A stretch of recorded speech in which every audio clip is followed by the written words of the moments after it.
যেইভাবে জান্নাত থেকে নেমে এসেছিল হযরত হাসান এবং হুসেইন রাদিয়াল্লাহু তাআলার জন্য বিশেষ ঈদের জান্নাতি পোশাক। ঈদের দিন সকালবেলা হযরত আলী রাদিয়াল্লাহু তাআলা আনহু ফজরের নামাজ আদায় করে কোথায় যেন চলে গিয়েছেন, তার কোনো খবরই পাওয়া যাচ্ছে না।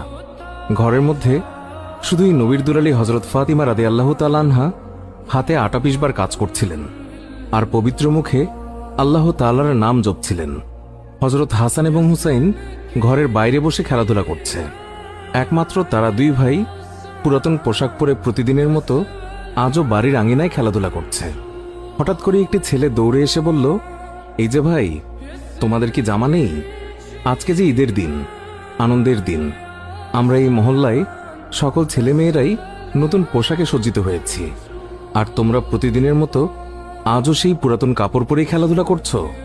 ছোট্ট ছেলে হযরত ইমাম হাসান এবং হুসাইন রাদিয়াল্লাহু তাআলা আনহু এত সব কিছু তাদের বোঝার বয়স তখন হয়নি, যার কারণে তারা নিজের পিতামাতার অবস্থা সম্পর্কে তেমন কিছুই জানত না। হযরত ফাতিমা রাদিয়াল্লাহু তাআলা আনহা হাতে রুটি বানাচ্ছেন। রাসূলুল্লাহ সাল্লাল্লাহু আলাইহি ওয়াসাল্লামের কলিজার টুকরা হাসান এবং হুসাইন রাদিয়াল্লাহু তাআলা আনহু তাদের মা ফাতিমার কাছে ঈদের নতুন জামার জন্য কান্নাকাটি করছেন। মা ফাতিমার কাছে গিয়ে তারা আবদার করে বলছেন, আজকে তো ঈদের দিন, আশেপাশের সমবয়সী অনেকেই নতুন জামা পরে মজা করছে, কিন্তু আমাদের নতুন জামা নেই কেন? মা ফাতিমা কান্না গোপন করে তাদেরকে সান্ত্বনা দিতে লাগলেন। তাদেরকে বললেন, তোমরা গোসল করে এসো, আমি তোমাদের নতুন জামার ব্যবস্থা করছি। সত্যি আদরের ইমাম হাসান এবং হুসাইন তারা মনে মনে ভাবলেন, গোসল দেওয়ার সময়ের মধ্যেই তাদের জামা অবশ্যই তৈরি হয়ে যাবে। যার কারণে মনের খুশিতেই ইমাম হাসান এবং হুসাইন তারা গোসল করতে চলে গেলেন। এদিকে হযরত ফাতিমা রাদিয়াল্লাহু তাআলা আনহা তার মনের মধ্যে দুশ্চিন্তা আবারও জেগে উঠল। তিনি মনে মনে ভাবছেন, এইবার কিভাবে পুত্রদেরকে সান্ত্বনা দেবেন? এইভাবে কতবার তাদেরকে ভুলিয়ে রাখা যায়? গোসল করে এসে নতুন জামা না পেলে তো তারা রীতিমতো কান্নাকাটি শুরু করে দেবে। এইসব চিন্তাভাবনা করে হযরত ফাতিমা রাদিয়াল্লাহু তাআলা আনহা তিনি অস্থির হয়ে পড়লেন।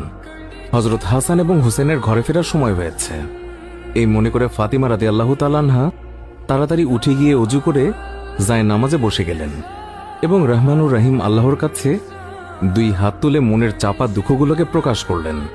হে পরম করুণাময়, তুমি আমার সৃষ্টিকর্তা, তুমি আমার সকল সমস্যার সমাধানকারী, তাই তুমি তোমার এই অধম দাসীর উপায় করে দাও। ইমাম হাসান এবং হুসাইনের মন থেকে নতুন জামার স্মৃতিকে মুছে ফেলো, নতুবা আদরের ছেলেরা গোসল করে যখনই আমার কাছে নতুন জামা চাইবে, আমি কি করে ওদেরকে সান্ত্বনা দেব? হে আমার প্রভু, তুমি আজ তোমার এই দাসীকে